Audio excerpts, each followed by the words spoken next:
Hello, so in today's video we have a very weird mask to look at. This is the Russian ROU.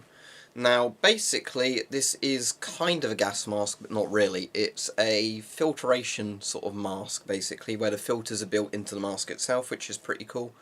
The only other example of something similar I can think to it is the Soviet PTM up there, and it's a very similar design thing to the PTM. It's like a higher quality version of the PTM, but it's essentially the same thing. So also I'd like to say thank you to Hype before I start this video, because he managed to find me a seller selling this in Russia, which actually was selling the masks at a reasonable price with reasonable postage. When I got this, it came in its silver sealed film bag, and that was totally fine. However, unfortunately during postage it had been damaged, which I'll get to later, because it turns out these are quite fragile in a lot of ways. Not what you want in a military mask, but anyway, what was this mask designed for? So this mask, which I believe is still in Russian service, is a very simple kind of cheap, lightweight mask, and the idea behind it is it's not really a full-on gas mask respirator meant to protect the wearer from all sorts of NBC threats. This basically focuses mostly on N threats, nuclear threats, so to do with atomic and hydrogen bombs. So how this works is it's a mask constructed of 3 layers. You've got this first layer, which actually has anti-flash dimples in, which is pretty cool, because when a nuclear bomb goes off you get the flash burn, where things essentially set on fire or get really, really hot due to the light energy coming from a nuclear weapon. There's some very good old test footage videos where you can actually see the paint burning off of things before anything's physically touched it, which is really creepy to look at. But that's what that's designed for. It's to give you some thermal protection, basically. Then inside the middle of it, which you won't be able to really see from either side of the mask, is you've got a charcoal layer. And it definitely is a charcoal layer, because when my mask came damaged, more on that later, I had to repair it, so I had to kind of line up all the layers inside the mask to put the lenses back together. So you've got a charcoal layer. Actually, you can see just a tiny bit of it sticking out there. That's the charcoal layer. Then on the inside, you've got a particulate layer. And again, that's similar to what the PTM is, some sort of cottony material. That's obviously a filter. So you've also got a rubber kind of peripheral seal on that, that's nice, and you've got an oral nasal cup on it, which is also nice.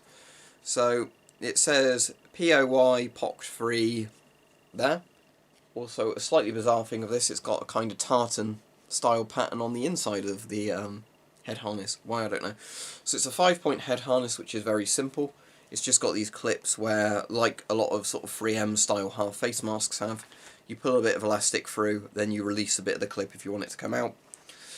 It's also got a same one of these on the front of the mask, which connects to basically the mask's nose, and that's so you can pull the mask tighter or looser on your face that way, which I'll demonstrate in a moment. It came with a load of accessories, which are in here. You can see again from this that there's a load of the broken plastic bits. If I get those out, there you go, which again damaged in transit, unfortunately. The most interesting bit it came with is one of these XL valve covers. I'm sure you're familiar with this. The idea is that if you want to angle it away from your face more, you can put this on there, sort of stretch it over, and then you've got an actual pointing down XL cover. But I'm not going to do that now. I probably won't include it on the mask when I use it. So there you go. So unfortunately, as I was saying, what ended up happening with this mask is, because the plastic on it is very fragile, in the post, although it was still sealed in its original bag so the seller wouldn't have known it was damaged, obviously I guess it got thrown around, other stuff got put on top of it, and the plastic bits shattered basically, because they are very weak, cheap plastic on this. Even though the mask itself is a good concept, the Russians really ought to invest in better quality plastic for this, not whatever they're using. So, as you can see there, that eyepiece split, and I had to glue it back together. So what happens is when the eyepiece splits, the bits that sandwich the mask together, and obviously you've basically got an inner piece of the eyepiece, the middle bit and the outer bit, and they all sandwich together and keep the mask contact, and then they're meant to be sealed at the factory, they'd all fallen apart. So it was quite a hard job gluing them together and keeping the mask tight enough. Whether or not it would actually function for me now, I don't know, but I will test it with banana oil in this video. But conceptually, this is a very good mask. It's just a shame they're not making it the most expensive components. So this isn't really a gas mask. It's basically a mask designed to primarily protect the wearer from fallout and threats from atomic weapons. Obviously, it's not going to protect you from being atomized by an atomic weapon if you're too close to one, or a hydrogen bomb. But what its job is that if you're at a safe-ish distance or in some sort of cover, the idea is that it protects you from inhaling the fallout and hopefully protects you as much from burns and radiation as possible. So let's put the mask on and then we'll do some tests with it. So I won't adjust the straps here. The nice thing of these being elasticy is that they kind of pull to your head anyway. So let's do these up.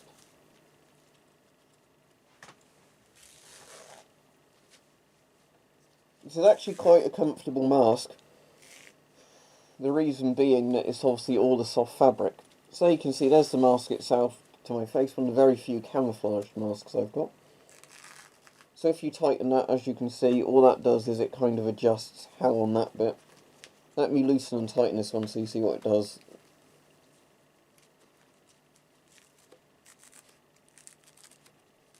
So if that was fully loosened, basically that bit sinks down.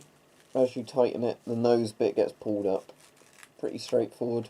Probably best for most people about halfway, I imagine. So this is the ROU. So the idea is that you get it in a sealed film packet, and then you can quickly rip the packet open. The mask is all assembled, unless, of course, like mine, it had been damaged, and you can just chuck it on.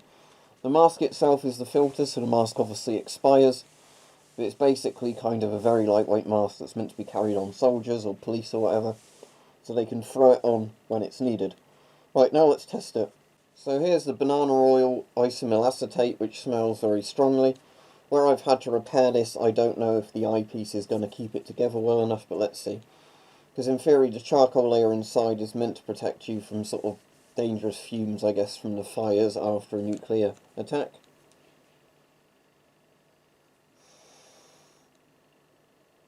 No smell of the banana oil there, that's good.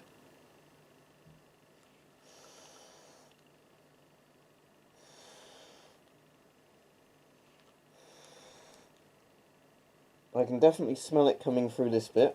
Let's just tighten these two straps and try again.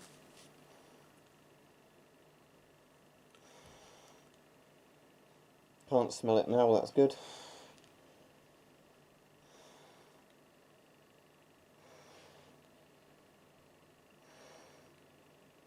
Right, the good news is it seems I've actually succeeded in repairing this mask, so there you go. So how this works, as I said, is the filters are built into the mask. You've basically got a particulate filter and a charcoal layer just assembled between the cloth layers of the mask. Makes a lot of sense.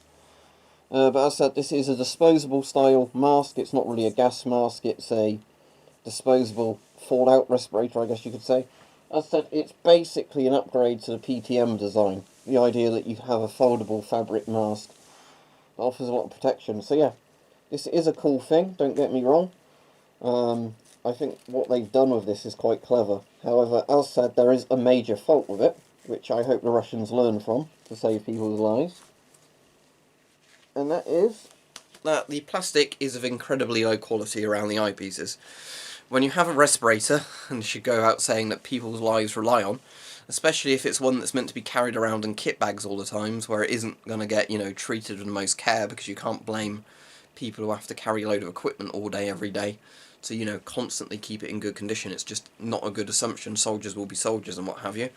There is going to be some damage done to the mask. So the idea is that the mask is strong enough to withstand that. But when you have very, very cheap, fragile plastic like that stuff, as I said earlier, if I get out all the bits the mask came with, this one is snapped. I don't even know where they go. I think these are retaining rings. This one's alright, but as you can see, it's not very durable plastic, is it? This one also survived, but this one didn't again. So out of all the components that came with the mask, I had... This one was broken, as you can see, this one was broken, and the eyepiece on the mask there was broken. So 3 bits to have broken in the post on something that's meant to save your life is not good. So if anybody happens to watch this from Russia who has any involvement in the production of these sort of things, for the sake of your own people, please invest in some slightly higher quality plastic or maybe even metal for these there. Again, I don't think it would increase the unit price of production of these masks up a lot, but it would save a lot of lives, because if you went and pulled this out of your foil bag, where it had been factory sealed, only to find it had fallen apart, you were dead in an emergency scenario like that. So this isn't a replacement for a standard gas mask. This is basically entirely designed as a lightweight kind of mask that gives you limited chemical protection, but it's mostly all about the kind of nuclear protection. It's a very clever idea. I like it. I don't think many nations have bothered with something like this, but it is a good idea for a disposable mask. As I said, there's a couple of quality control issues that stop it from being a really, really good mask, but it's an interesting thing. And again, if like me you manage to get one of these for under £20, they're definitely worth getting. For the Russian sellers that want like £30 to £50 on these plus the postage price, don't bother, they're not worth that. But they are very interesting for what they are, and yeah, it's got Russian flora camo on it, so, you know, it's actually a camouflage mask, which is pretty cool as well. So there you go.